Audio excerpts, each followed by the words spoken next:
시청자 여러분 안녕하십니까. 고양시 일산 동구 선거방송토론위원회가 주관하는 제22대 국회의원 선거 고양시 병선거구 후보자 토론회 진행을 맡은 이은영입니다. 오는 4월 10일 제22대 국회의원 선거가 실시됩니다. 앞으로 4년 동안 우리 지역을 위해서 열심히 일할 수 있는 일꾼을 선출하기 위해 어떤 후보가 어떠한 공약으로서 출마를 했는지 이제는 관심을 기울여야 할 때인데요. 오늘 토론회는 고양시 병선거구에 출마한 후보자의 정책과 공약을 알아보고 유권자 여러분의 현명한 판단과 선택을 돕기 위해 마련됐습니다. 아울러 고양시 병선거구에는 모두 2명의 후보가 등록했습니다. 공직선거법에 따라 오늘 토론회는 2분 후보를 모시고 진행하게 되었습니다. 그럼 오늘 토론회를 함께하실 후보들을 차례대로 소개해드리겠습니다. 화면에 보이는 왼쪽 좌석부터 소개합니다. 기호 2번 국민의힘 김종혁 후보 나오셨습니다. 안녕하십니까. 기호 2번 국민의힘 후보 김종혁입니다. 기호 1번 더불어민주당 이기현 후보 나오셨습니다. 네, 안녕하십니까. 기호 1번 더불어민주당 이기현 후보입니다. 반갑습니다. 오늘 좌석 배치는 사전 추첨을 통해서 정해졌음을 알려드리도록 하겠습니다. 본격적인 토론에 앞서 토론회 진행 방법에 대해서 설명드리겠습니다. 오늘 토론은 각 후보자의 시작 발언을 시작으로 해서 4개 주제에 대한 사회자의 공통 질문을 드리도록 하겠습니다.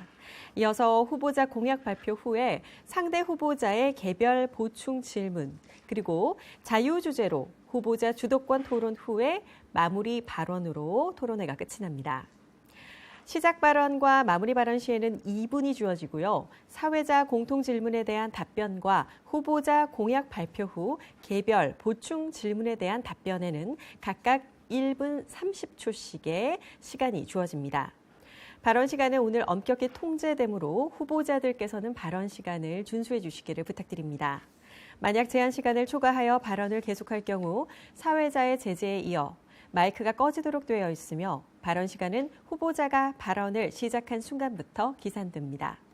이처럼 엄격하게 시간을 적용하는 것은 토론 진행의 공정성을 위한 것이므로 후보자들께서는 원활한 토론 진행을 위해서 발언 시간을 반드시 지켜주시길 바랍니다.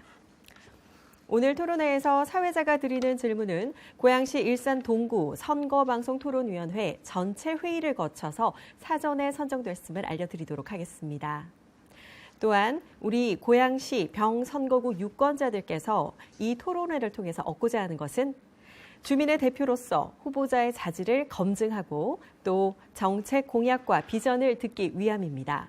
따라서 두 후보자들께서는 상대 후보에 대한 인신공격이나 비방은 삼가시기 바랍니다.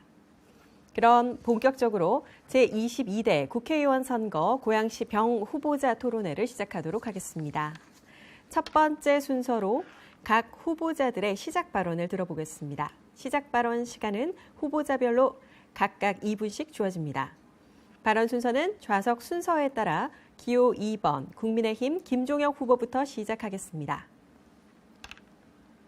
안녕하십니까. 국민의힘 후보 김종혁입니다. 일산 동구 유권자 여러분, 저는 1994년에 신도시 1기 입주민으로 이곳에 이사 왔습니다. 이사 오던 날 생각이 납니다. 저는 어렸을 때 아버지가 돌아가셔서 벽제 묘지에 모셨습니다. 그래서 이사 오던 날 생각하기를 우리 아버지가 막내 아들이 보고 싶어서 나를 이곳에 불렀나 보다 라는 생각을 하면서 아내와 우리가 이곳에서 여기를 고향 삼아 행복하게 살자 이렇게 얘기했습니다. 저는 이곳에서 아들, 딸을 낳고 잘 살았습니다. 그리고 2006년에는 뉴스위크지가 미래가 기대되는 역동적인 세계 10대 도시로 일산을 꼽기도 했습니다. 저희에게는 그 당시에 꿈과 희망이 있었습니다. 하지만 그로부터 지금에 이르기까지 일산은 이제 더 이상 꿈과 미래를 얘기하는 것이 부끄러운 그런 도시가 되어버렸습니다. 그리고 일산이 추락하던 그 시기는 민주당이 국회의원과 시장을 모두 독차지했던 그 시기와 정확히 일치합니다. 일산은 더 이상 일자리가 없어서 청년들이 떠나가는 도시, 그리고 그 악명 높은 교통 지옥, 그리고 배드타운과 난개발로 도시 전체가 몸살을 앓는 그런 도시가 되어 버렸습니다. 저는 이것을 지켜보다 도저히 참을 수 없어서 정치판에 뛰어들게 되었습니다. 저는 국민의힘 비상대책위원을 지냈고 또 조직부총장을 맡고 있습니다. 중앙일보 편집국장과 워싱턴 특파원을 지냈고 다양한 인맥과 풍부한 경험을 가지고 있습니다. 제가 일산의 최고 대변자가 되어서 여론의 목소리가 국회에, 정부에, 언론에 퍼져 나가도록 하겠습니다. 제가 여러분의 대변인이 되도록 하겠습니다. 감사합니다. 다음 기호 1번 더불어민주당 이기현 후보 시작 발언해 주실 수 있습니다. 시간은 역시 2분입니다. 네, 안녕하십니까. 이기현입니다. 일산 참 아름다운 도시입니다. 제가 25년 전에 아이 2살 때 아이 손잡고 서울에서 전세급 버티기 어려워서 고양시로 이주했습니다. 이곳에서 25년 아이 키우고 살았고 아이가 학교를 졸업하고 직장을 잡았고 또 분가를 했습니다. 저 아이가 나이 먹어가듯이 일산도 나이가 먹어갔습니다. 일기 신도시 일산은 굉장히 아름다운 도시로 시작을 했습니다. 아시다시피 호수공원, 정발산동, 정발산공원, 그리고 킨텍스라는 대형 관람시설과 많은 녹지 공간을 가지고 있는 훌륭한 도시입니다. 문화적 인프라, 의료 인프라, 그리고 교육 인프라도 굉장히 훌륭한 도시였습니다. 그러나 30년이 지나면서 굉장히 많은 문제점들을 노정하기 시작했습니다. 특히 기업이 없습니다. 젊은이들이 고등학교 졸업하면 갈 대학이 없고 대학을 졸업하고 나면 갈 직장이 없습니다. 이런 문제를 해결해야 한다고 생각합니다. 직장을 서울로 잡아서 출근하다 보니까 대중교통 체계의 한계에 봉착해서 교통의 문제 굉장히 심각합니다. 또한 30년 전에 지어진 노후 아파트 같은 경우에 재건축이 불가피합니다. 이러한 문제들 꼭 해결해야 한다고 생각합니다. 기업을 유치해야 되겠지만 기업을 유치하기 위해서는 수도권 정비법도 개정해야 하고 그리고 법과 제도에 여러 가지 변화도 모색해야 합니다. 그 일을 제가 하겠습니다. 저는 30년 전에 김근태 의원을 만나서 김근태 의원의 비서로 시작했고 당에서 20년 그리고 청와대에서 국정 경험을 했습니다. 당과 청와대 그리고 국회에서 일하면서 국가 운영의 기본을 배웠습니다. 예산도 만들어봤고 법안도 만들어봤고 정책도 만들어봤습니다. 많은 것을 경험했다고 생각합니다. 이 경험, 이 실무 역량, 일산의 발전을 위해서 일산을 다시 뛰는 일산을 만들기 위해서 최선의 노력을 다하겠다는 말씀, 바치겠다는 말씀 드립니다. 감사합니다. 네, 지금까지 후보자들의 시작 발언 말씀 잘 들었습니다. 그럼 이제부터 본격적인 토론으로 들어가겠습니다. 이번 시간은 사회자 공통질문 시간입니다. 총 4개의 주제에 대한 공통질문을 드릴 텐데요. 이에 대해서 답변해 주시면 되겠습니다. 주어진 답변 시간은 후보자별로 1분 30초입니다. 첫 번째 주제입니다. 병역 자원 부족 문제의 효과적인 해결 방안에 관한 질문을 드리도록 하겠습니다. 2000년도 이후 지속적인 저출산 문제로 인해서 병역 자원 축소로 군복무 인력 부족 문제가 심각한 상황입니다. 또 이는 국가 안보와 직결되는 문제라고도 할 수가 있겠는데요. 실제로 올해 육군은 전방 3개 사단에 신병 교육대대 임무를 해제하는 등 최근 수개 사단이 조정, 폐지되고 있습니다. 이와 관련해서 후보자들께서 생각하시는 이 병역 자원 부족 문제의 효과적인 해결 방안은 무엇인지 말씀을 해주시기 바랍니다. 답변은 발언 순서에 따라 이기현 후보부터 시작하겠습니다. 답변 시간은 1분 30초입니다. 네, 저출생 문제 심각합니다. 저희 문제뿐만 아니라 전지구적 문제이기도 하고요. 병력 자원 감소로 인한 군의 구조 조정은 불가피합니다. 조정해야 합니다. 사단이라는 것은 기본적인 군사훈련 그리고 전쟁을 치르는 최소 단위인데 지금 사단의 신병교육대도 유지하기 힘든 사단들이 많이 늘어나고 있습니다. 현실적인 문제로 조정이 불가피합니다. 문재인 정부에서는 2개의 군단과 그리고 6개의 사단을 감축하는 노무현 정부 때 수립되었던 국방개혁 2.0의 프로젝트를 마무리를 했습니다. 18년이 걸렸습니다. 지금 중요한 것은 줄어드는 병력 인원만큼 군의 체계적인 구조 조정을 지금 준비해야 될 때라고 생각합니다. 이제 군은 더 이상 병력 중심의 운영이 아니라 과학군, 기술군으로 나가야 한다고 생각합니다. 지금 현대전은 최첨단 무기와 그리고 감시 정찰 위성 그리고 미사일 체계로 대변되는 과학 기술 전쟁의 시대에 살고 있습니다. 거기에 맞춰서 한국 군도 표범처럼 날래고 용맹하고 크지 않고 그리고 기동성 있는 군대로 재편돼야 한다라고 저는 생각합니다. 그것을 위해서 군이 지금 시급하게 준비해야 되는 것은 국방개혁 2.0을 넘어서 국방개혁 4.0의 시대를 빠르게 준비해야 한다라고 생각하고요. 그 과정에서 저희 지역에 있는 구사단 이전 문제도 제가 공약에 내걸었는데 이 문제도 같이 연동해서 국방개혁 안의 일환으로 진행하고자 합니다. 네. 다음은 김종혁 후보께서 답변해 주시기 바랍니다. 역시 시간은 1분 30초입니다. 2002년에 69만 명이던 그런 우리 병력이 2022년에 48만 명이 됐으니까요. 정말 급격하게 병력이 줄어들고 있습니다. 저희가 기본 전제로 깔아야 될 게 세 가지인데요. 저희는 북한과 대처하는 심각한 안보 위기 상황이라는 게 하나고, 그리고 저출생으로 인한 그런 병력 자원이 계속 부족해 가고 있다는 게 두 번째.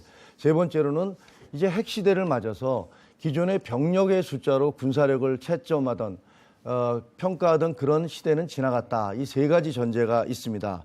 저는 청년 일자리와 군의 첨단화, 현대화를 연계해야 된다고 생각을 합니다. 이스라엘이 그렇듯이 이스라엘은 일자리 없는 청년들이 군대 가서 AI라든가 컴퓨터라든가 뭐 이런 다양한 그런 정보들을 익히고 난 다음에 나와서 창업을 하는 이런 시스템이 잘 만들어져 있습니다. 그렇게 되면 청년 일자리 부족도 해소하고 또 군의 병력 문제도 보충할 수 있는 그런 좋은 그런 대안이 될 거라고 생각을 합니다. 그리고 무엇보다 장성들 숫자 좀 줄였으면 좋겠습니다.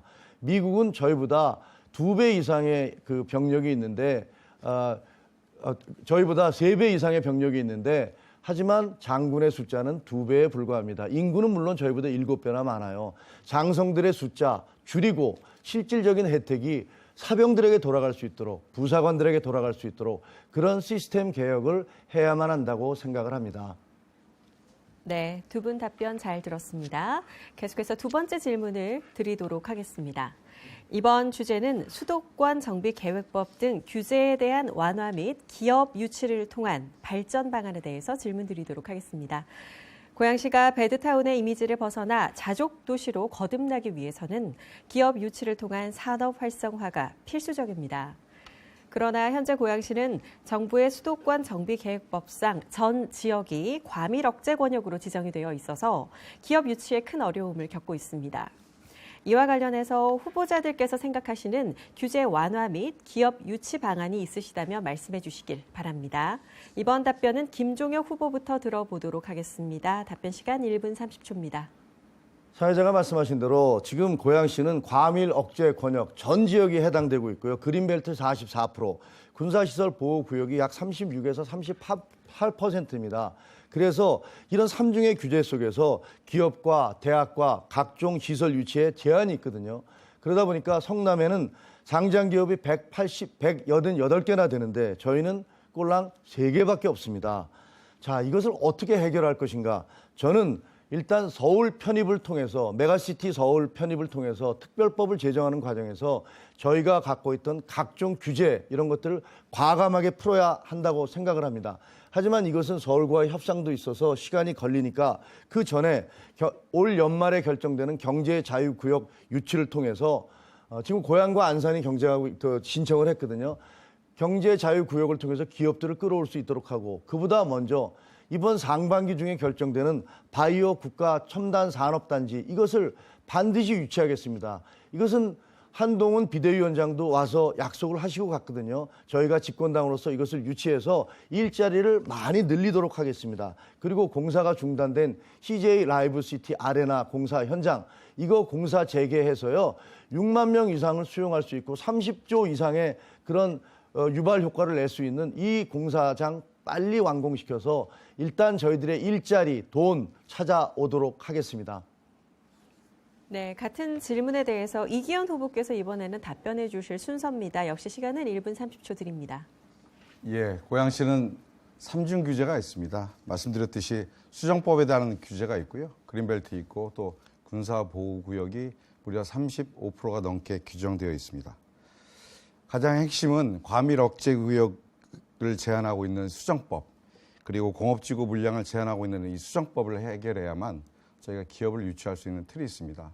제가 이미 고양시는 평화경제특구도 지정되어 있고 연말에 예상되어 있는 경제자유특구가 지정될 수도 있습니다만 그것을보다 더 중요한 문제는 기업을 유출할 수 있는 수정법의 개혁이 필요합니다. 지금 여러 번 선거 때마다 수도권에 있는 후보들이 수정법을 개혁하고 개정하겠다고 얘기했지만 지켜지지 않았습니다. 여야 마찬가지입니다. 그러나 민주당은 이번에 과감하게 총선을 앞두고 수정법을 개정하겠다고 하는 당론을 채택해서 공약으로 만들었습니다. 보시면 아시겠지만 경기도 지역주역의 첫 번째 공약으로 수정법 개정안을 저희가 공약으로 냈고요. 고양시를 성장 촉진구역으로 지정하도록 이렇게 명시를 했습니다. 수정법의 개정이 가장 중요한 저희들 고양시 기업 유치에 큰 걸림돌을 제거하는 것이다. 이렇게 말씀드리고요. 아까 말씀드린 장항동에 준비 중인 여러 시설들 차질 없이 일찍 들어올 수 있도록 열심히 준비하도록 그렇게 준비하겠습니다. 네, 두 분 말씀 감사드립니다. 이번에는 세 번째 공통 질문입니다. 노후 계획 도시 정비를 위한 최우선 과제와 해결 방안에 대한 질문 드리겠습니다. 작년 12월 노후 계획 도시 정비 및 지원에 관한 특별법이 공포가 되어서 올해 4월 27일에 시행됩니다. 일산 동구는 대표적인 1기 신도시로 재건축을 추진하는 단지들이 있어서 이 특별법에 관한 관심이 매우 높습니다. 경쟁력 있는 도시를 조성하고 속도감 있는 도시 정비를 위해서는 재건축의 속도와 사업성을 동시에 높이는 것이 필요하지만 사업 추진을 위해서는 앞으로 해결해 나갈 과제가 상당히 많습니다. 이와 관련해서 두 후보들께서 생각하시는 최우선 과제와 그 해결 방안은 무엇인지 말씀해 주시기 바랍니다. 이번 답변은 이기현 후보부터 들어보도록 하겠습니다. 시간은 1분 30초입니다. 네, 판넬 다시 하나 준비했습니다. 작년 연말에 노후계획도시 정비특별법이 여야 합의로 통과가 됐습니다. 굉장히 중요한 법률이 통과되었고요. 수혜적이 많을 것으로 예상하고 있습니다. 첫 번째는 절차를 좀 간소화하겠습니다. 10년 이상 걸릴 것으로 예상되는 이 노후계획 정비특별법에 따른 재건축이 가능하면 빠른 시일 내에 진행될 수 있도록 준비하겠다. 이 말씀 먼저 드리고요. 두 번째로는 지금 4종 주거지역, 지금 3종까지 지정되어 있는 것을 4종 주거지역을 새로 신설해서 용적률 500%가 가능한 노후계획 도시가 재정비되도록 이렇게 좀 준비하겠다는 말씀드립니다. 저희 고양시에 있는 가불, 병정 4개의 민주당 후보들이 공통 공약으로 낸 부분이 있습니다. 이건 재건축 지원센터를 만들겠다는 것입니다. 아시다시피 재건축에는 여러 가지 길이 있는데 관련돼서 오염되거나 그리고 잘못된 정보 때문에 재건축을 준비하는 많은 주민들께서 손해를 보거나 경제적 불이익을 보실 수가 있습니다. 이 문제에 대한 오해가 생기지 않도록 정확한 정보를 제공하고 또 관이 제공하는 다양한 서비스를 이 지원센터를 통해서 제공하겠다 이런 말씀 드립니다. 또한 분담금들을 좀 많이 내셔야 되는데 이 분담금 결국 금융지원을 통해서 해결할 수 있습니다. 이 분담금 문제 노령의 주거자들께서 분담금 문제로 고통받지 않으시도록 저희들이 열심히 차근차근 준비하겠다 말씀 올립니다. 네, 자 같은 질문에 대해서 김종혁 후보께서 답변해 주시기 바랍니다. 역시 시간 1분 30초 드립니다. 저는 이번에 신도시 재건축은 그동안 다른 신도시에 비해서 뒤처져 왔던 저희가 그 결정적으로 재도약을 할 수 있는 그런 계기가 될 것이다라고 저는 생각을 합니다. 그동안에 많은 분들이 걱정을 했습니다. 우리 일산의 집값이 싸기 때문에 사업성이 없는 거 아니야? 이렇게 얘기했는데 다행히도 저희는 다른 신도시에 비해서 용적률이 매우 낮습니다. 그렇기 때문에 용적률을 높이고 그다음에 한동안 층고 제한까지 있었는데요. 이 층고 제한을 풀어주면 사업 부담금, 자기 부담금 줄이고도 얼마든지 재개발, 재건축을 할 수 있게 됩니다. 그리고 또 우리 일산 지역에는 건영 빌라, 청구 빌라 등 빌라 단지가 3,000세대가 넘습니다. 또 일부 단독주택에서도 이런 재건축을 원하는 곳들이 있습니다. 이런 곳들도 이 재건축에서 소외되지 않도록 꼼꼼히 살펴보겠습니다. 또 하나는 지금 흰돌마을 3단지에서 5단지 중에서 4단지가 영구 임대 단지인데요. 이 영구 임대 단지는 LH와 협의를 해서 이 영구 임대 단지도 통합 건축 단지 안에 포함돼서 이 재건축 사업에 참여할 수 있도록 물론 우리 입주자들이 원한다면 그렇게 하도록 하겠습니다. 그래서 일산이 다른 도시들에 비해서 재건축에 있어서 훨씬 멋지게 성공을 할 수 있는 그런 도시를 만들겠습니다. 네, 두 분 답변 말씀 잘 들었습니다. 다음 주제는 교통입니다. 서울시와의 교통 문제 개선에 관한 질문인데요.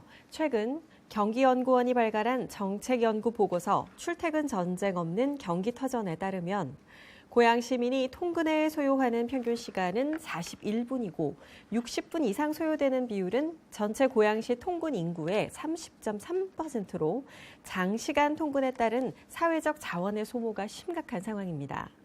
특히 서울시로 통근하는 인구는 14만 8,111명으로 전체 서울시 통근 유입 인구의 11.2%를 차지하는 등 수도권 도시 중에서 서울시로 통근하는 인구가 가장 많은 실정입니다. 이와 관련해서 두 분께서 생각하시는 고양시와 서울시 간 교통 문제 개선을 위한 방안이 있다면 말씀해 주시면 되겠습니다. 이번 답변은 김종혁 후보부터 들어보도록 하겠습니다. 역시 1분 30초 주어집니다. 일산의 교통 문제는 정말 악명이 높습니다. 이기현 후보께서도 뚫린다, 풀린다, 열린다 이렇게 얘기를 하면서 뚫린다 일산 교통 이렇게 얘기를 하셨습니다. 그런데 문제는 지난 10여 년간 민주당이 국회의원들과 그리고 시장을 모두 독차지하고 계셨고 국토부 장관까지도 그 국회의원 가운데서 나오셨습니다. 그런데 지난 10여 년간 우리 일산 동구 유권자들께서 느끼시기에 교통 문제가 조금이라도 해결된 게 있습니까? 있지 않습니다. 자, 지금 아까 우리 사회자가 말씀하신 대로 1시간 이상 출퇴근에 쓰는 분들이 15만 명 이상의 통근주자 중에서 30%가 이상이 됩니다. 저는 말씀드립니다. 3호선 급행열차 도입을 하겠습니다. 대곡과 지축 등의 대피선을 만들면 얼마든지 가능합니다.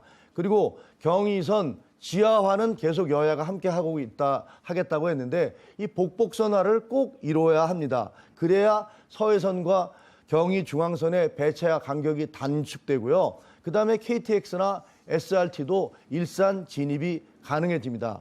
또 하나는 자유로의 지하 고속도로. 지금 현재 양재에서 현천 IC까지는 이미 추진 중입니다. 민자로. 이것을 2, 3포까지 연장하는 방안을 강력히 추진하겠습니다. 그리고 9호선 일산 연장이나 고양 은평선 중산 연장 이런 것들은 여야가 함께 공약을 하고 있기 때문에 해결될 것이라고 봅니다. 네, 자 같은 질문에 대해서 이기현 후보께서 답변해 주실 순서고요. 역시 시간 1분 30초입니다. 네, 저는 경의중앙선에 강남선을 신설하겠다라는 말씀을 대표적으로 드렸습니다. 제 교통공약 1호입니다.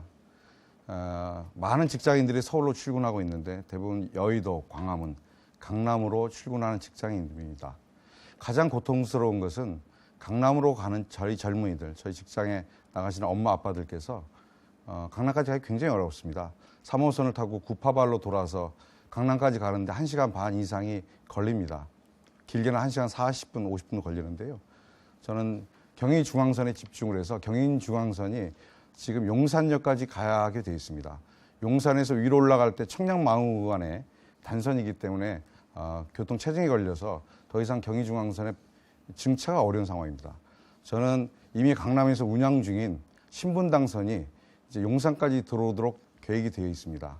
용산에 들어올 때 이 저희 경의중앙선에서 용산에서 이것을 Y자로 분기해서 신분당선과 경의중앙선의 강남선을 신설해서 직결시키겠다. 이런 공약 말씀을 드렸습니다.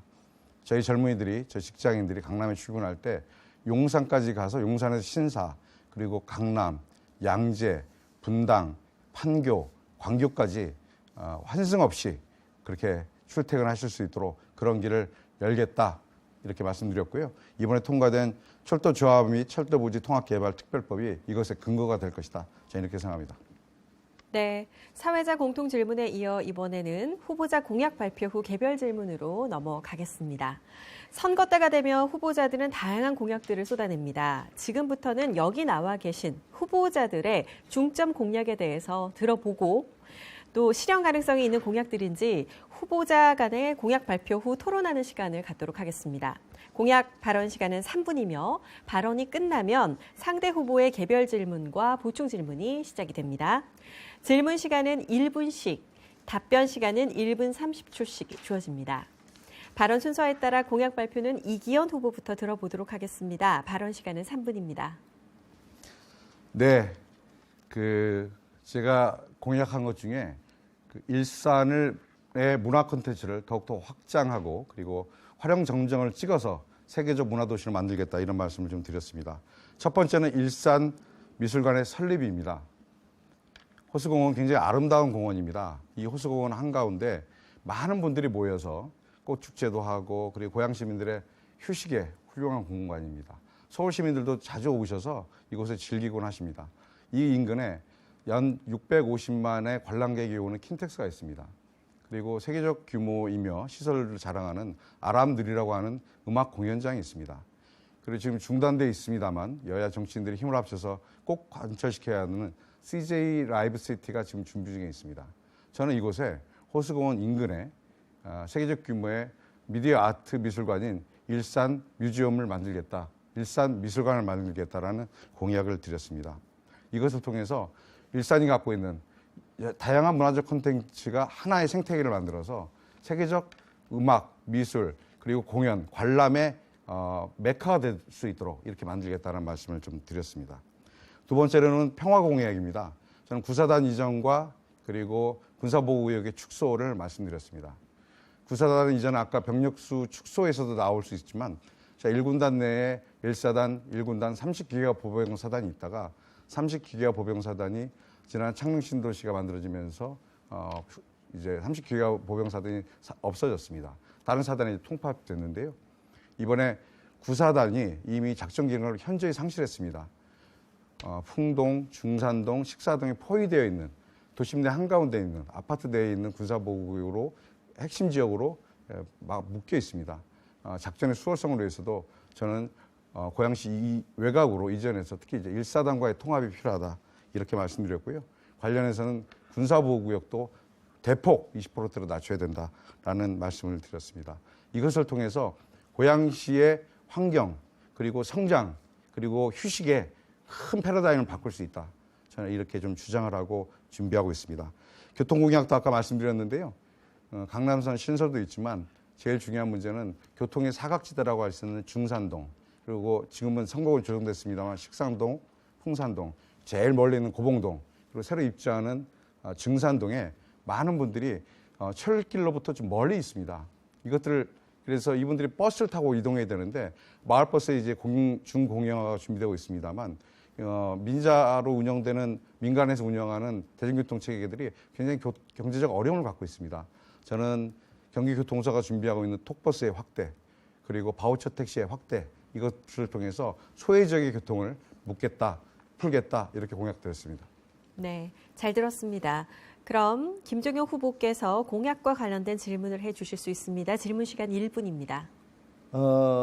경의중앙선 타고 강남 가자라는 구호를 처음에 내거셨었는데 그것은 사실은 4년 전에 김영환 후보님과 우리 김현아 후보님이 공동으로 내걸었던 그런 똑같은 구호를 표절을 하셨더라고요. 근데 그 이전에 또 8년 전에도 저희가 그런 얘기들을 했었습니다. 근데 그게 지금 저희가 그것을 넣지 않은 이유는 지금 현재 용산에서 역세권을 민자가 지금 개발을 할 계획을 갖고 있습니다. 제가 궁금한 건 지금 말씀하시는 그 경의중앙선 타고 강남 가자 지금 삼성역도 그 지하화 공사가 제대로 되지 않아서 GTX A 노선이 수서 동탄 구간은 개통이 됐고 저희가 11월에 개통이 돼도 2029년까지 그게 연결이 되지 않습니다. 그런데 민간에서 공사를 하고 있는데 어떤 방법으로 그것을 거기다가 경의중앙선을 집어넣어서 가겠다고 얘기하시는 건지 지금 용산 그 계획 자체도 계획에 불과한 건데 네, 답변 시간 질의 시간은 이제 끝이 났고요. 이기현 후보께서 답변해 주시면 됩니다. 답변 시간 1분 30초입니다. 민자 개발은 역사의 문제이기 때문에 이 경의중앙선이 강남선이 신설된다고 해서 용산 역사, 민자 역사의 개발에 문제가 있는 건 아닙니다. 용산역은 아시다시피 여러 가지 다양한 노선의 철길들이 만나는 교통의 허브 역할을 하게 돼 있죠. 그리고 아시다시피 아까 말씀드렸던 올 1월에 통과된 철도의 수도권 철도, 그러니까 도심 철도의 지하화 특별법이 통과됐기 때문에 지하화 역사를 재구조하는 작업에서 저는 가능하면 지하화로 들어가도 된다고 생각하고 설사 지하화가 안 된다고 하더라도 지금 경의중앙선은 아시다시피 용산에서 용문으로 청량리에서 용문으로 이렇게 올라가게 돼 있는데 이걸 Y자로 연결해서 분배기만 고속 분배기만 설치하면 충분히 가능합니다. 그리고 지금 신분당선의 수요도 굉장히 수월합니다만 여기 이 신분당선이 용산을 통해서 다시 일산까지 올라올 수 있어서 문산까지만 갈 수 있다고 하면 그 신분당선의 경제성도 굉장히 높아지는 측면이 있습니다. 저는 비용의 문제는 철도 지하화를 통한 수익 사업이 가능하기 때문에 충분히 민간 개발이 가능하다. 저는 이렇게 생각을 하고 있습니다. 가능하면 정치인들이 해야 될 기본적인 태도는 문제가 있는 것을 풀어내는 일이라고 생각합니다. 저는 지금 GTX가 삼성으로 가는 문제가 있습니다. 삼성은 강남에서 지금은 외곽입니다. 지금의 핵심은 강남과 신사, 양재 그리고 분당으로 갈 수 있는 판교로 갈 수 있는 그 길을 젊은이들에게 열어줘야 한다. 저는 이렇게 생각합니다. 네, 김종혁 후보께서 다시 한번 보충 질문해 주실 수 있고요. 질문 시간 1분입니다. 지난번에 저희가 고양신문 토론회 중에서 후보님께서는 경의중앙선 용산에서 일산까지 구간은 굉장히 여유가 있어서 강남선 신설에는 문제가 없다라고 말씀하셨습니다. 그런데 지난번에 말씀드렸듯 저희가 확인해 보니까 사실이 아니에요. 저희가 서해선이 왔을 때 그 국토부에다 그 서해선 숫자를 늘려달라고 여러 차례 민원을 냈습니다. 그런데 도저히 할 수가 없다. 그대로 하면 사고가 난다 해서 서해선도 출퇴근 시간대에 3시간에 4대를 늘리는 걸로 끝나버렸습니다. 이렇게 완전 포화 상태인데 여기다가 강남선을 넣을 수 있다라고 얘기하시는 그 근거가 뭔지 저는 정말 이해가 잘 되지 않아서 그 부분에 대한 해명이 좀 필요하다고 생각을 합니다. 그리고 궁금한 건 지금 얘기하신 경의중앙선 타고 강남 가자라는 것들이 도대체 언제쯤 가능하다는 겁니까? 지금 아무런 계획도 없이 그냥 그렇게 할 수 있다라고 말씀하신 거라면 너무 심한 고문 아닐까요? 네, 이기현 후보께서 보충 답변해 주실 수 있고요. 답변 시간 1분 30초입니다. 교통공사, 철도공사의 가장 큰 민원은 청량 망우 구간에 있습니다. 이 구간 하나의 단선입니다. 일제 때부터 운영되는 선인데 이 단선 하나에 8개의 철도 노선이 지나갑니다. 1시간에 이 단선에 70대가 넘는 기차들이 다닙니다. 이 고속 분배로 겨우 버티고 있는데 복선화를 하고 싶어 하지만 그 짧은 구간에 땅을 사서 철길을 놓는데 수십조의 예산이 들어가기 때문에 철도공사가 못하고 있는 겁니다. 경의중앙선도 마찬가지로 지금 경의중앙선이 문산에서 일산에서 용산까지 가는 데는 아침 출근 시간에 저희들 인사해 봅니다. 1시간에 서해선 포함해서 그리고 경의선이 서울역 간 경의선 포함해서 1시간에 맥시멈 9대 돌아다닙니다. 복선에. 용산까지는 하등의 잼이 걸릴 이유가 없습니다. 지금 김정일 후보께서 말씀하셨다고 하는 서해선이 올라오는데 3시간에 4대 이렇게 얘기하시는데 지금 경의중앙선에 걸리는 문제가 아닙니다. 다른 문제를 얘기하시는 것 같고요. 단선에서 1시간에 70대를 소화하는데 복선에서 1시간에 9대를 소화하지 못하고 있다라고 말씀하시는 것은 저는 좀 이해하기 어렵다는 좀 말씀을 좀 드립니다. 충분히 가능한 문제이고요. 시간의 문제를 얘기해 주셨는데 자, 김종혁 후보님이나 저나 정치라고 있는 입장에서 국민들의 고통을 가장 최소화시키려면 가능한 이 문제, 특히 이제 지하화 관련된 특별법이 통과됐기 때문에 이 문제를 신속하게 해결하는 것은 김종혁 후보님과 저의 의무라고 저는 생각합니다. 네, 자 계속해서 이번에는 김종혁 후보의 공약부터 들어보도록 하겠습니다. 공약 발언 시간은 3분이 주어집니다. 김종혁 후보의 공약을 말씀드리겠습니다. 저는 기본적으로 가장 큰 것은 메가시티 서울로 편입하겠다는 겁니다. 여러분들 알다시피 이 고양시에 사시는 그런 주민들 가운데 90%가 넘는 분들이 다 수도권에서 이주해온 분들입니다. 원래 이곳에 토박이라는 분들은 8% 정도 계십니다. 그러다 보니까 그리고 또 아침마다 15만 명 이상이 서울로 출근을 합니다. 이미 가족까지 포함하면 50만 명 가까이가 서울과 경제적인 연관관계를 맺고 있는 겁니다. 수도권에서 살다 왔기 때문에 정치적으로나 문화적으로나 아무런 이질감이 없습니다. 일부에서는 이렇게 말씀을 하십니다. 아, 그거 선거 공약 아니냐? 맞습니다. 선거 때이기 때문에 내세운 겁니다. 그것이 민주주의입니다. 우리가 선거 때가 됐을 때 유권자들에게 이러저러한 공약을 통해서 여러분들의 삶을 발전시키겠다고 말씀드리는 것, 그것이 민주주의의 순기능입니다. 이기현 후보님이 얘기하시는 공약이나 제가 말씀드리는 공약이나 모든 그런 과정을 거치고 있는 겁니다. 저희는 메가시티 서울 반드시 실현시켜서 그동안 일산에 가해져 왔던 수많은 어떤 그 제약들, 고통들 이거 잘라내도록 하겠습니다. 그리고 지금 아까 말씀드린 대로 지금 이제 재건축이 일산이 다시 도약할 수 있는 중요한 기회가 되고 있습니다. 저희가 멋지게 재건축을 이루어내야 됩니다. 그러면 이제 일산은 그 과거의 어떤 어두운 힘든 시절을 털어내고 새로운 밝고 희망찬 미래의 신도시로 다시 만들어질 수 있을 겁니다. 거기에 진력하도록 하겠습니다. 그리고 교통 부분에 있어서는 이기현 후보님이나 저나 모두가 다 생각은 똑같습니다. 이거 어떻게 해서든지 고쳐내야 된다라는 생각을 하고 있습니다. 그런데 제가 묻고 싶습니다. 민주당이 지난 12년 동안 시장과 경기도지사와 대통령과 국회의원 거기다가 국토부 장관, 교육부총리 많은 분들이 권력에 있는 자리에 계시지 않았습니까? 그동안에 왜 아무것도 해주시지 않았습니까? 지하철 3호선 급행열차 만들어달라고 일산 주민들이 그렇게 아우성을 치고 광역버스 체계 좀 개선해달라고 그렇게 외치지 않았습니까?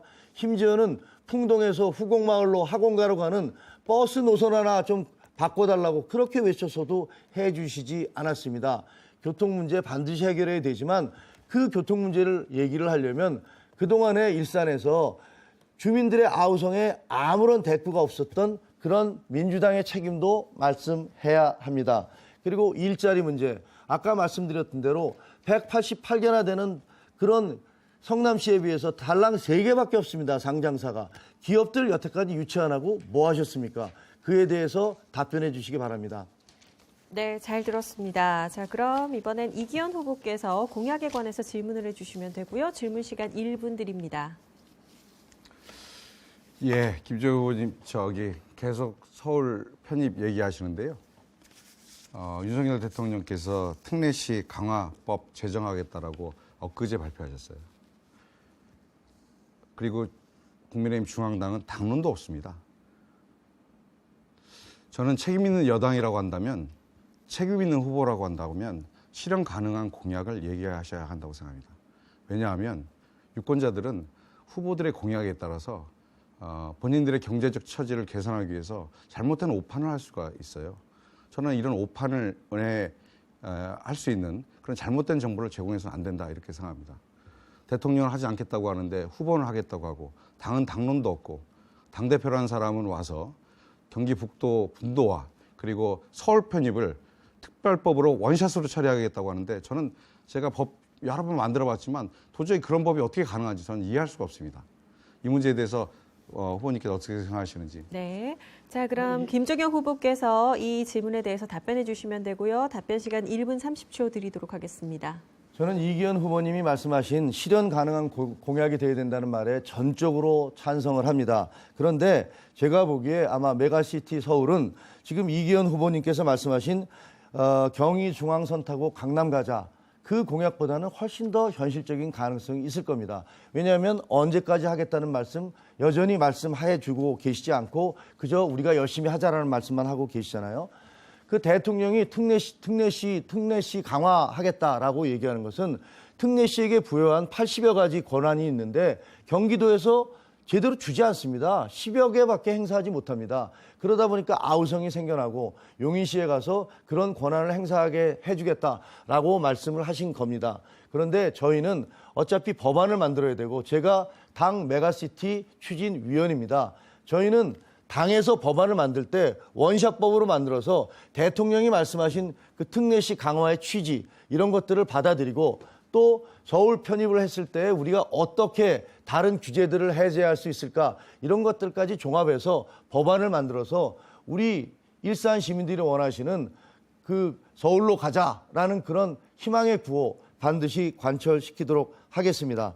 제가 궁금한 건 민주당은 이재명 대표님은 경기 북도는 안 된다, 강원 서도가 된다고 얘기하시고 그다음에 경기도지사님은 경기 북도로 가자고 하시는데 우리 후보님은 어떤 생각을 하는지 궁금합니다.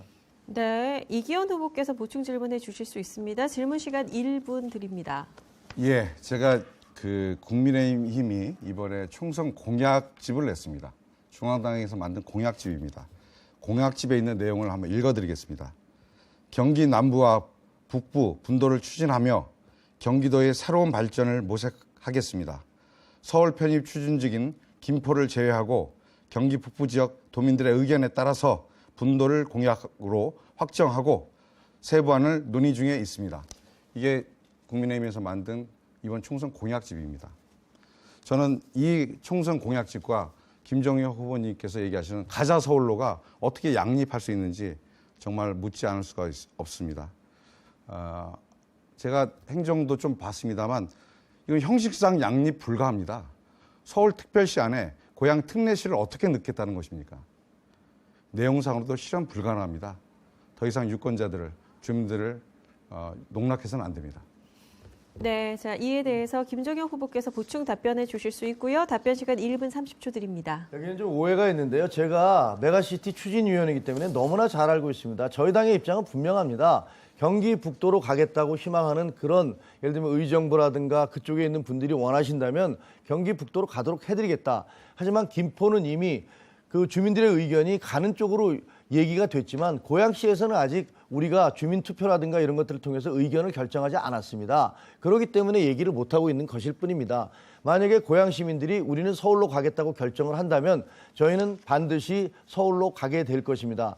특례시와 무슨 차별 어떤 충돌하지 않느냐. 대통령께서 말씀하신 취지는 특례시가 누릴 수 있는 그런 그 권한을 제대로 돌려주겠다는 그런 말씀이고 그런 것들이 서울로 가게 된다면 다 해소가 되는 겁니다. 문제가 있을 게 없어요. 저는 그것들이 갈등되지 않는다고 생각을 합니다. 그리고 아까 말씀드린 대로 지금 이재명 대표께서는 그 만약에 경기 북도가 되면 그건 강원 서도가 될 것이다 라는 식으로 강원도민과 저희 일산 주민들을 그렇게 폄하하는 말씀을 하셨어요. 그런가 하면 경기도지사 님께서는 무조건 경기 북도를 가겠다고 얘기를 하십니다. 저는 궁금합니다. 우리 이기현 후보님의 입장은 뭡니까? 그러니까 서울로 가자는 것들을 반대하시는 겁니까? 경기 북도를 가자는 겁니까? 아니면 강원 소도가 되도록 하자는 겁니까? 어떤 입장이신지 입장을 밝혀주시면 좋겠습니다. 네. 이렇게 두 분 말씀 잘 들었습니다. 못다한 이야기가 있다면 잠시 후에 진행되는 주도권 토론에서 조금 더 이어보실 수가 있고요. 자, 계속해서 자유주제로 후보자 주도권 토론을 이어가 보도록 하겠습니다. 10분 동안 주도권을 가진 후보자는 사회자를 거치지 않고 상대 후보자에게 질문하거나 또 자신의 또 공약이나 홍보 시간으로 사용할 수 있습니다. 10분 시간에는 본인이 질문하는 시간과 또 상대 후보자가 답변하는 시간까지 다 포함된 시간입니다. 질문과 답변은 가급적 1분 이내로 부탁을 드리겠습니다. 질문을 하고 상대 후보자가 답변을 하는 중이라도 주도권을 가진 후보자는 상대 후보자의 답변을 중단을 해서 주도적으로 토론을 이어가 볼 수 있습니다. 발언 순서는 김종혁 후보 먼저, 그 이후에 이기현 후보 순으로 진행하도록 하겠습니다. 김종혁 후보 먼저 주도권 토론 시작해 주시죠. 이 후보님, 제가 이 후보님의 공약집을 꼼꼼히 살펴봤습니다. 봤더니 이제 과거에 특수공무집행방해 화염병 사용 등의 처벌에 관한 법률 위반으로 징역 2년형이 있는데 저는 이거 갖고 문제 삼고 싶지는 않습니다. 저도 운동권 출신이었고 얼마든지 그 시절에 군사 독재에 반대한다든가 그런 행동을 할 수 있었다고 생각을 합니다. 그런데 보니까 그 시위 이유가 노태우 정권이 3당 야합으로 민자당을 창당하는 것에 대해서 반대 시위를 했다라고 얘기를 하십니다. 그런데 그게 화염병을 던질 대상이 되는지 저는 잘 모르겠습니다. 왜냐하면 김대중 후보께서도 김종필 후보와 DJP 연합을 해서 권력을 잡지 않았습니까? 그리고 민주당에서도 여러 차례 합당과 분당이 이루어졌습니다. 그런 정치 행위에 대해서 그것을 화염병을 던져가면서 그걸 반대할 그런 근거가 있는지, 물론 어린 시절이었기 때문에 그것이 만약에 지금 저는 그렇게 생각하지 않는다면 저는 그럴 수 있다고 생각합니다. 지금도 그렇게 생각하십니까? 어떠십니까? 정치인이 되셨는데. 발언해도 되나요? 네. 좀 기억이 안 나시는 것 같습니다. 90년 5월 10일입니다. 그 당시에 노태우 대통령이 아니 그러니까 제가 그런 설명을 예. 드리려는 게 아니, 아니고 그러니까 제가 말씀드리잖아요. 그 시위가 괜찮아 그런 그 당시에 3당 지금 합당을 시위를 한 화염병을 게 던졌다고 옳았는지 얘기하시는데 그런 제가 화염병을 틀렸는지. 던졌던 직접적 당사자는 아니고요. 예. 제가 총학생장이었기 때문에 제가 주도한 저희 학교에 이름이 들어간 집회 그 당시에 약 10만 명의 대학생들과 시민들이 3당 합당은 군사정권이 야당을 매수한 행위다라고 분노하면서 거리에 나와서 시위가 있었습니다. 알았습니다. 그 시위에서 생긴 시위에 거기서 제가 책임을 연대 지신 거다 책임을 이거죠? 진 겁니다. 알겠습니다. 제가 그 문제 관련해서 예. 화염병을 던졌다라고 특정해서 말씀하시는 것에 대해서는 제가 좀 알겠습니다. 유감을 표합니다. 자, 여기 후보님의 공약집을 보면 자, 일산 곳곳에서 일산 주민의 목소리를 들었는데 이대로는 안 된다. 특단의 대책이 필요하다. 일산 주민이 외치신다. 이렇게 얘기를 했습니다. 여기에는 아마 그동안에 일자리가 없는 것, 그다음에 교통이 엉망진창인 것, 재정 자립도가 엉망으로 떨어진 것, 이런 것들에 대한 그런 항의일 것입니다. 근데 지난 12년간 민주당이 그거 다 하지 않았습니까? 민주당이 시장도 하시고 국회의원들 다 하시고 여기서 국토부 장관도 하시고 교육부총리 하지 않으셨습니까? 이건 지금 자기 스스로에 대한 비판입니까? 네, 예, 말할까요? 예. 지금 가장 국민들이 고통스러워하는 건 윤석열 대통령 집권 2년입니다. 자꾸 12년에 전 국회의원과 전 시장을 얘기하시는데 현 시장에 2년이 포함되어 있습니다. 현 시장 2년 동안에 국민의힘에서 공천 준 시장 2년이 이렇게 시정을 엉망으로 만드는데 국민의힘의 지역위원장이신 후보님께서는 뭐 하셨는지 묻지 않을 수 없고요.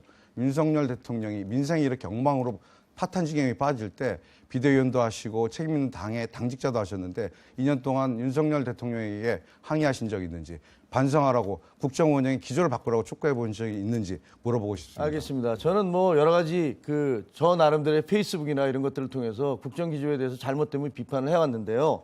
그런데 지금 후보님의 공약집을 보면 백석 빌딩을 벤처 스타트업 허브센터로 기업이 옵니다. 사람이 옵니다. 지역 경제가 살아납니다. 네. 자, 지난번에 말씀드렸듯이 지난 12년 동안 제가 알기에 저희 일산에 들어온 기업, 상장 기업 없는 것 같거든요. 그러면 그렇게 많은 국회의원들이 계셨고 그렇게 그 장관도 하셨는데 왜 기업 하나 변변한 기업 하나 제대로 유치하지 못하고 이제 와서 백석 빌딩에 벤처 기업을 육성하겠다고 말씀을 하시는데 지금요 향동에 지금 똑같은 그런 센터들이 들어서 있어요. 입주율이 얼마나 되시는지 아십니까? 30%입니다. 70%가 비어 있어요. 지금 거기도 안 들어와서 벤처 기업들이 안 들어와서 텅텅 비어 있는데 여기다가 다시 그 업무 빌딩에다가 벤처 기업들을 데려오겠다는 거는 누가 들어온다는 겁니까 도대체? 다른 지역에 고양시에서 16개나 되는 지금 그런 센터들이 지어지고 있는데 지금 거기에 채울 수가 없어서 지어진 곳에서도 30%밖에 안 들어오는데 어떻게 채우실 겁니까? 경제가 시장 하나 국회의원 하나 바뀐다고 될 일은 아니라고 생각합니다. 이렇게 말씀하시면 저는 17년 동안 지금으로부터 17년 전에 이명박 대통령이 된 뒤에 국민의힘 대통령이 무려 15년을 대통령을 했습니다. 고양시 경제가 망가진 제가 것이 궁금한 건 고양시 어떻게 경제가 갖고 망가진 잠깐만요. 것이 제가 주도권입니다. 시장 하나의 토론 문제입니까? 잠깐만요. 제가 주도권이니까 네, 제 말씀 말씀하세요. 들어주십시오. 네. 어떻게 유치하실 거냐고요. 그동안에 기업 하나도 못 유치했고 다른 지역에서 30%밖에 입주율이 안 되는데 백석 빌딩에다가 어떻게 그 센터를 기업들을 불러오실 거냐고요. 그거에 대해 답해 주십시오. 백석동 빌딩을 제가 벤처 허브 센터로 만들겠다고 하는 건 이동환 시장이 잘못된 시청 이전 문제에 대한 해결책입니다. 국민의힘 시장이 아니, 그러니까 어떻게 잘못된 데리고 대답을 오실 나왔기 거냐고요. 때문에 제가 거기에 고양산업진흥원을 개편해서 넣고요. 벤처대학원대학교를 넣겠다고 아니, 말씀드렸습니다. 그러니까 그 위에 고양시가 가지고 있는 빌딩에 저렴한 임대료로 바이오 벤처 스타트업 기업들을 유치해서 이 기업들이 유니콘 기업으로 커나갈 수 있는 토대 일산의 경제적 활력을 만드는 그리고 테크노밸리와 그리고 방송영상밸리의 기업들과 연대하는 그 허브센터를 만들겠다는 게 제 공약입니다.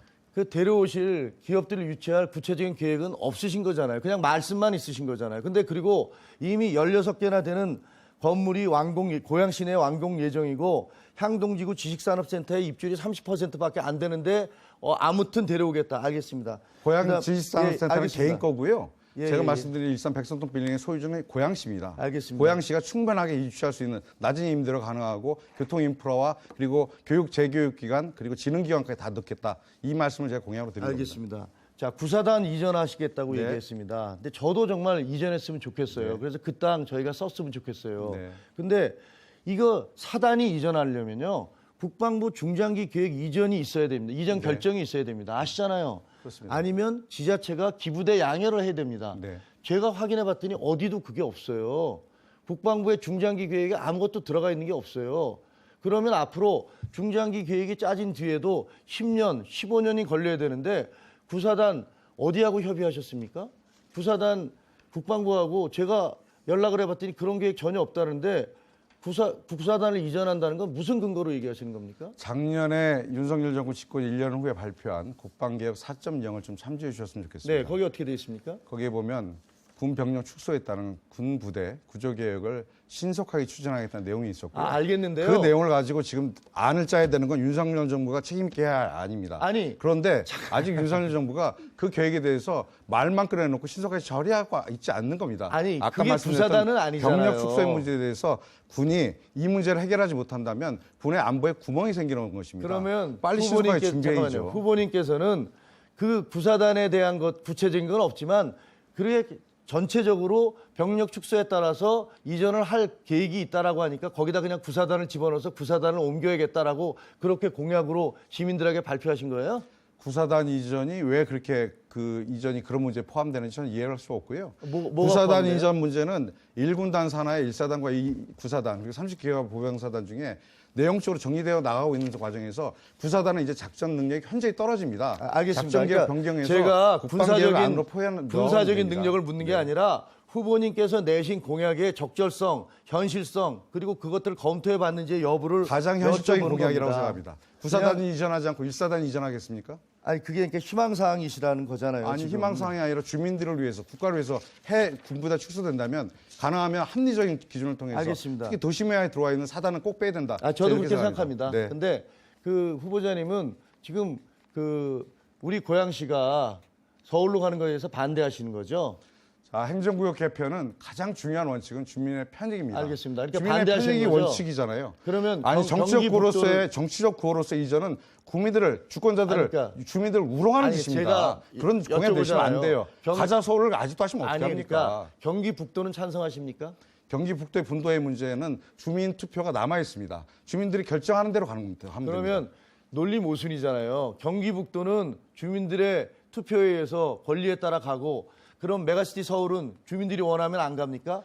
지금 후보님이나 저나 주민들의 뜻을 모릅니다. 저는 메가시티 서울로 가자고 주민들에게 말씀드리는 거고 후보님은 뭔지 잘 모르겠지만 뜻대로 가겠다라고 얘기합니다. 논리적인 모순 아닙니까? 제가 아까 말씀드렸듯이 지금의 법 체계로는 형식상 양립 불가한 내용입니다. 특별시안에 특례시를 어떻게 넣겠습니까? 어떻게 할 수 있다는지 한 말씀 한번 해보세요. 그리고 내용적으로도 이번 총선 끝나고 나면 모든 서울 편입을 주장했던 서울 근교에 있는 모든 정치인들, 국민의힘 정치인들 다 사라질 것입니다. 저는 그렇게 믿습니다. 예, 알겠습니다. 그 경기 북도인지 강원 서도인지 뭐 메가시티 서울인지에 대해서는 끝까지 답을 안 하시는데 아까 일산 문화 콘텐츠 세계적인 아트 뮤지엄을 짓겠다. 무슨 돈으로 짓습니까? 제가 그 미술관 얘기를 잘해 주셨는데요. 네. 자, 미술관은 국립미술관을 지을 예정입니다. 제가 시립미술관이나 도립미술관을 지을 수 있는 규모의 문제가 아니고요. 제가 굉장히 큰 뮤지엄을 짓겠다 그건 국가가 말씀드렸는데 짓는 거죠? 당연히 국가가 짓죠. 아니 그런데 지금 권력을 잡으셨습니까? 지금 국가십니까? 어떻게 그런 얘기를 아니 앞으로 국가를 잡을 네, 주도권 토론 시간 발언은 종료가 됐습니다. 주도권 토론 시간은 한번 이제 끝이 났고요. 이어서 이기현 후보가 시작을 할 수 있습니다. 앞으로 10분 동안은 이기현 후보의 주도로 주도권 토론이 시작이 되겠습니다. 지금부터 시작해 주시기 바랍니다. 예, 좀 톤다운 하겠습니다. 네. 그 이명박 대통령 잘 기억하실 겁니다. 이명박 대통령이 당선되고 나서 바로 총선이 있었고 총선 앞에 서울 뉴타운 공약을 총선 공약으로 내세웠습니다. 그래서 많은 지역, 제 기억에 22개 넘는 지역이 지정이 되고 단위로 보면 약 200개가 넘는 굉장히 많은 수의 지역이 서울 뉴타운 지역으로 지정되었다가 그 이후로 이 정치적 구호가 사라지고 총선이 끝나고 이명박 대통령은 총선 승리라고 하는 정치적 실익을 챙기고 나서 결국 아무것도 진행된 것이 없습니다. 결국 이렇게 되면서 무슨 문제가 발생했느냐. 뉴타운 지역들은 다 노후화된 주거지역입니다. 그 지역에 거주했던 많은 어르신들. 재선권도 행사하지 못하고 우리 지역이 뉴타운 지역이야. 언젠간 개발되겠지라고 하는 막연한 기대 때문에 굉장히 오랜 시간 고통받으시고 재산권 행사도 못하고 결국 집에 비가 새는데도 불구하고 언제 화물지 모르기 때문에 그 집을 보존하고 계시다가 돌아가신 분도 계시고 재산권 행사도 못하신 많은 이런 일이 있었습니다. 저는 대표적으로 정치인들이 해서는 안 되는 일을 한 대표적인 사례가 서울 뉴타운 사건이라고 생각합니다. 이 문제가 다시 고양시에서 서울 수도권 인근에서 총선용 공약으로 총선용 구호로 정치 선전으로 진행되고 있는 것이 서울 편입 문제다. 저는 이렇게 생각합니다. 저는 국민의힘에 감히 묻고 싶습니다. 당신들의 공약이 뭐냐? 당신들의 당론이 뭐냐? 서울 사람들 눈치 봐서 당론은 채택 못하겠고 경기도 인근에 있는 표는 받아야 되겠고 이러니 대통령은 특례시 강화하겠다라고 하는 고양, 수원, 용인, 창원 100만 넘는 특례시에 표는 받아야 되겠고 당대표라고 하는 사람은 경기 북도에 가보니 저 외진 지역에 계신 분들 의정부나 남양주나 파주나 일부에 계신 분들은 경기 분도에 대한 찬성률이 높으니 이건 또 받아야 되겠고 또 서울 편입도 요구하시는 지역이 있으니 이건 또 받아야 되겠고 그래서 섞어서 두 가지를 특별법으로 원샷 통과하겠다고 그러는데 저는 그런 법의 내용이 어떻게 담길 수 있는지 도저히 이해할 수가 없습니다. 이게 가능합니까? 서울 편입은요 다른 지역 얘기할 거 없습니다. 김포는 김포 시민들이 시장과 우리 후보들이 모여서 여론을 조성해서 가겠다고 지금 해서 법까지 내놓고 있어요. 고양시도 저희가 만약에 주민들이 원하면 갈 수 있습니다. 아시다시피 과거에 말이죠. 마포, 수색, 은평 다 고양시였습니다. 뚝섬까지 고양이었어요. 고양군이었죠. 그때는. 이게 경기도냐 서울이냐는 무슨 불변의 그런 경계선이 아닙니다. 상황에 따라서 얼마든지 달라질 수 있는 거예요. 고양시가 서울에 편입되지 못할 그 서울과 가장 많은 면접을 접하고 있는 우리가 편입하지 못할 아무런 이유가 없습니다. 주민들이 원한다면 이미 생활권은 하나로 다 돼 있어요. 이게 이루어져야 지금 후보님께서 얘기하시는 구파발에서 돌아가는 열차 저는 그것도 이상하더라고요. 제가 서울시에 알아봤더니 아니 구파발에서 열차 돌아가지 않고 끝까지 가게 하겠다. 그건 코레일인데 어떻게 그게 가능합니까? 후보님 공약 보면 그렇게 돼 있던데 아니 그거를 서울시하고 무슨 협의를 거쳐서 그렇게 공약을 내셨는지 저는 정말 알 수 없는데 만약에 메가시티 서울이 되면 더 이상 광역버스가 아닌 서울 시내버스로 돼서 더 이상 돌아가는 거 없을 겁니다. 그리고 구파발에서 더 이상 열차 회차할 필요 없습니다. 그냥 가면 됩니다. 고양시가 왜 서울로에 편입되면 안 된다는 겁니까? 고양 시민들이 원하면 할 수 있는 거고요. 대통령이 무슨 특례법, 특례시에 대해서 뭐라고 얘기했다는 거 그거 법안 과정에서 저희가 우리의 필요한 대로 만들어내면 되는 겁니다. 저희가 다수당이 되면 반드시 서울 편입 이룩하려고 합니다. 자, 다수당이 되시면 콩을 팥으로 만들 수 있습니까? 없습니다. 절대 불가능하죠. 아니 왜 불가능한지 모르겠습니다. 특례시법, 특별법을 만들다고 하면서 이 서울 편입을 같이 얘기하시는 것은 저는 정말 제 상식적으로는 도저히 이해가 되지 않습니다.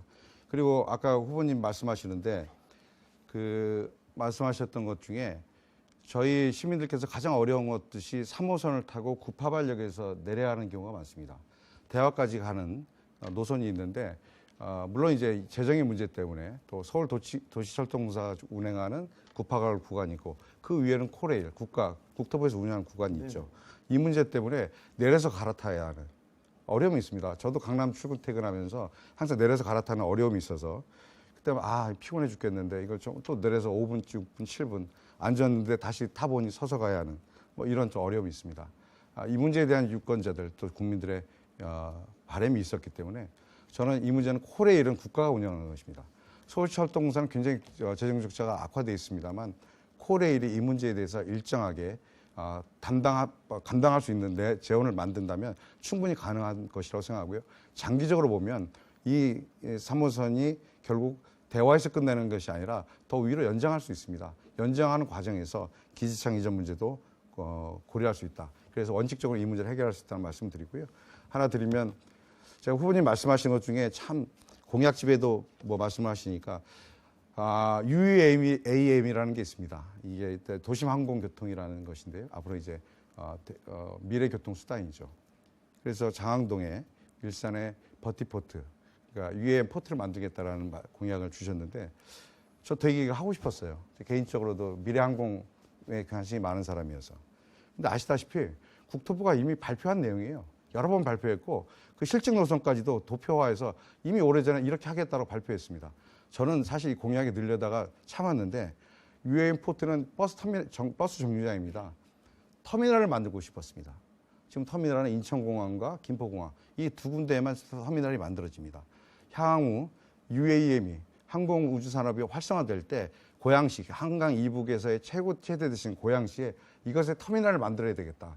그래서 한강 이북에 모든 버티포트들을 총괄하는 터미널을 만들어야겠다. 이런 공약을 내려고 준비하고 있었는데 재원 문제도 상당히 쉽지 않은 문제여서 제가 당선되면 국토부와 상의해서 이 문제를 해결하려고 생각하고 있습니다. 그런데 지금 이렇게 제가 이렇게 보여드리려고 하는 것은 이미 국토부가 실증 노선을 발표한 내용입니다. 노선도까지 다 나와 있어요.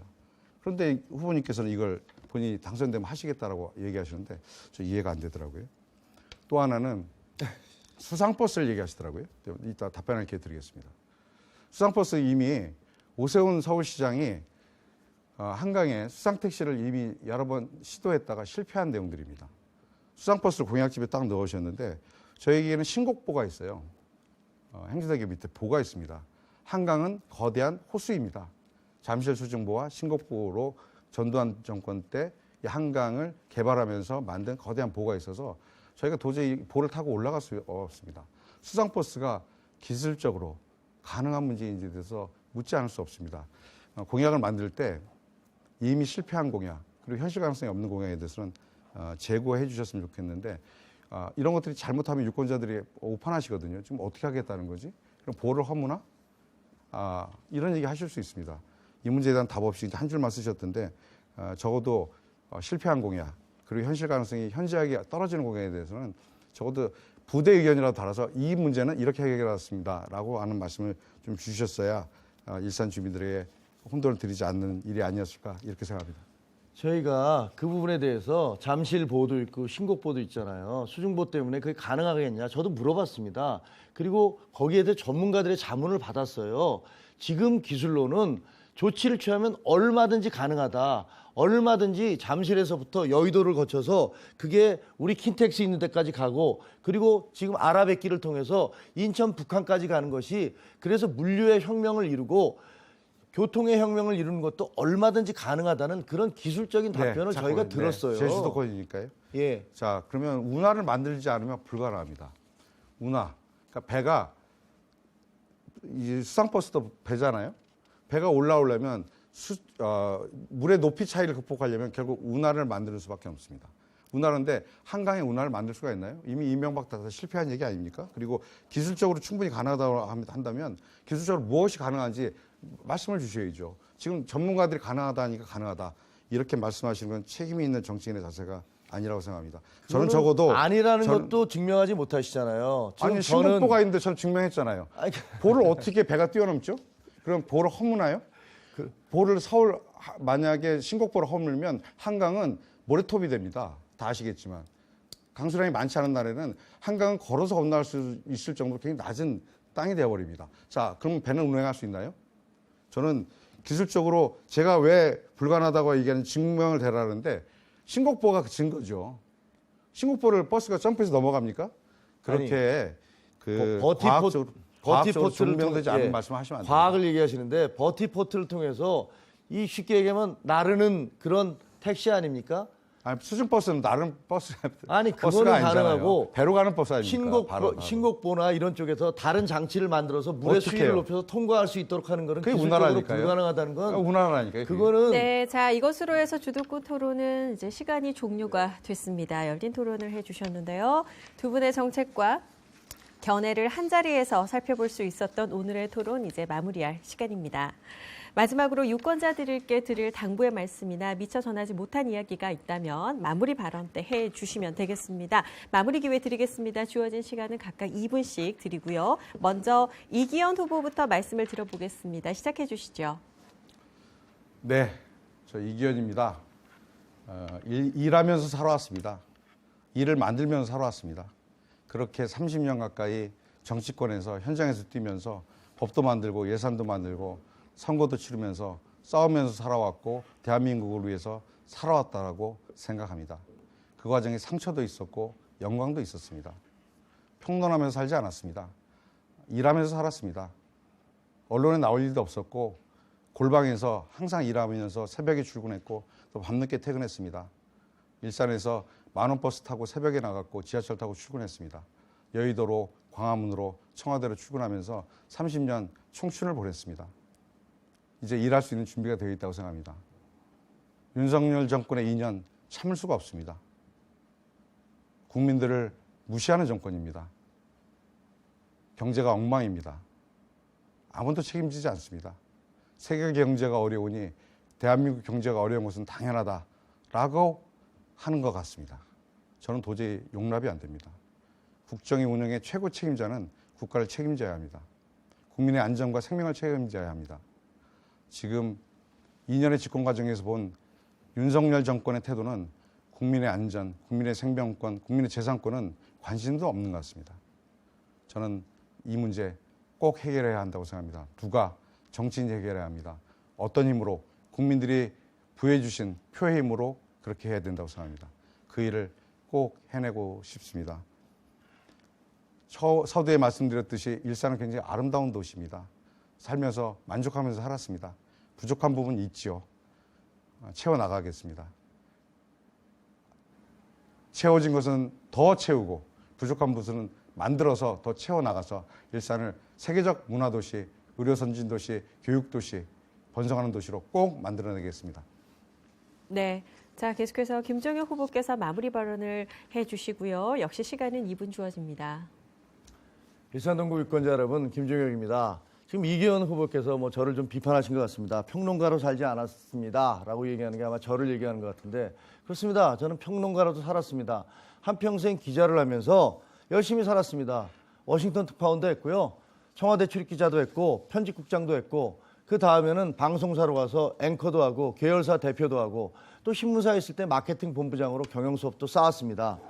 이건 열심히 산 게 아닌지 정말 궁금합니다. 골방에 앉아서만 일을 해야지 그게 열심히 산 것은 아니라고 생각합니다. 열심히 일하면서 세계 곳곳을 보면서 우리 대한민국이 어떻게 발전해야 될지 고민하면서 그렇게 살아왔다는 말씀을 드립니다. 윤석열 정권 2년 못 참겠다고 말씀을 하십니다. 윤석열 정권 잘못하는 거 많습니다. 저도 간간히 비판하고 있습니다. 그런데요, 저는 적어도 고양시에서 지난 12년 동안 민주당의 행태를 못 참겠습니다. 그동안 국회의원 여러 명 하셨지 않습니까? 거기다가 시장도 계속 하시지 않았습니까? 그러면서 도대체 이 고양시를 위해서, 일산을 위해서 무엇을 하셨는지, 이 일산 주민들의 고통을 무엇을 해결해 주셨는지, 이제 또 선거 때가 되니까 정권 심판하자고 합니다. 이명박 때도 그랬고 박근혜 때도 그랬고 이제 윤석열 때도 그랬습니다. 맨날 정권 심판하자고 합니다. 그래서 표를 가져갑니다. 표를 가져간 다음에는 무엇을 해주셨습니까? 내가 정권을 심판하고 어떻게 하겠다라는 그런 것들에 대한 것들 하나도 없습니다. 이명박, 박근혜 심판하고 권력 잡은 다음에 고양시가 나아졌습니까? 발전했습니까? 우리의 삶이, 우리 동료 시민들의 삶이 좋아졌습니까? 저는 그렇지 않다고 생각합니다. 여러분, 이제 일산의 자존심을 살려야 합니다. 30년 일산 아빠 제가 외칩니다. 일산은 이렇게 되면 안 됩니다. 우리의 잃어버린 자존심을 찾기 위해서 저 김종혁이 최선을 다해서 뛰겠습니다. 응원해 주십시오. 감사합니다. 네, 이렇게 모든 후보자들의 마무리 발언까지 들어봤습니다. 오늘 토론을 위해서 참석해 주신 후보자 여러분 진심으로 감사드립니다. 자, 고양시 병선거구 유권자 여러분 어떻게 지켜보셨습니까? 우리 지역에 어떤 후보가 더 필요한 일꾼인지 판단하는 데 도움이 되셨길 바랍니다. 오는 4월 10일은 여러분들의 소중한 주권을 행사하는 날입니다. 이 시간이 유권자 여러분들의 선택에 도움이 되셨기를 바라면서 제22대 국회의원 선거 꼭 투표해 주시기를 부탁드립니다. 후보자 토론회는 중앙선거방송토론위원회 홈페이지를 통해서 다시 보실 수 있습니다. 이상으로 고양시 일산 동구 선거방송토론위원회가 주관한 제22대 국회의원 선거 고양시 병선거구 후보자 토론회는 마치도록 하겠습니다. 시청해 주신 여러분 대단히 감사합니다. 안녕히 계십시오.